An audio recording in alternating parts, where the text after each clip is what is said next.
আজকে ডিএ মামলার সম্পর্কে আপনার থেকে দু চার কথা আমাদের কর্মচারীরা শুনতে চাইছে, সেই ব্যাপারে একটা ভিডিও বার্তা দেওয়ার। আজকে রাজ্য সরকারের পক্ষ থেকে 3 জন কৌশলী তারা সওয়াল করেছেন।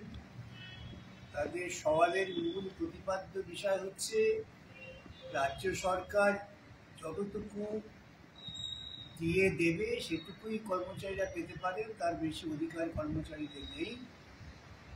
এবং কর্মচারীরা যে দাবি করছেন যে সারা ভারত দ্রব্যমূল্য বৃদ্ধির যে সূচক আছে সেই সূচক অনুযায়ী দিয়ে দিতে হবে, সেটা রাজ্য সরকার মানতে রাজি নয়।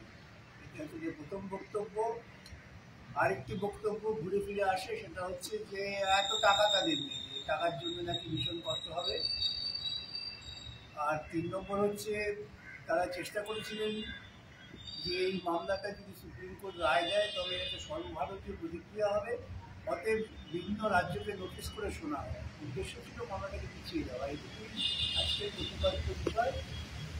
তাদের বলা শেষ হয়ে গিয়েছে। আগামীকাল আমাদের পক্ষ থেকে আমরা আমাদের সওয়াল করব। দাদা, কন্টেন্ট পিটিশন নিয়ে কি কোনো আলোচনা? তো না, কন্টেন্ট পিটিশন কোনো আলোচনা হয়নি। প্রসঙ্গত যখন রাজ্য সরকারের কৌশলী কপিল সিবাল বলছিলেন যে এগুলো সমস্ত অসাংবিধানিক, তখন বিচারপতিরা আস্তে আস্তে বললেন যে আমরা যে আদেশ দিচ্ছি সেটাও সাংবিধানিক, 25% দিয়ে দেওয়ার। সেটা তোমরা দিচ্ছ না কেন? সরকারি কর্মচারী কর্মচারী তাদের পাওনা টাকা দিচ্ছ না কেন? এই প্রসঙ্গটা তখন উঠে আসে। কালকে আবার সরকারের বক্তব্য শুনবে না তো?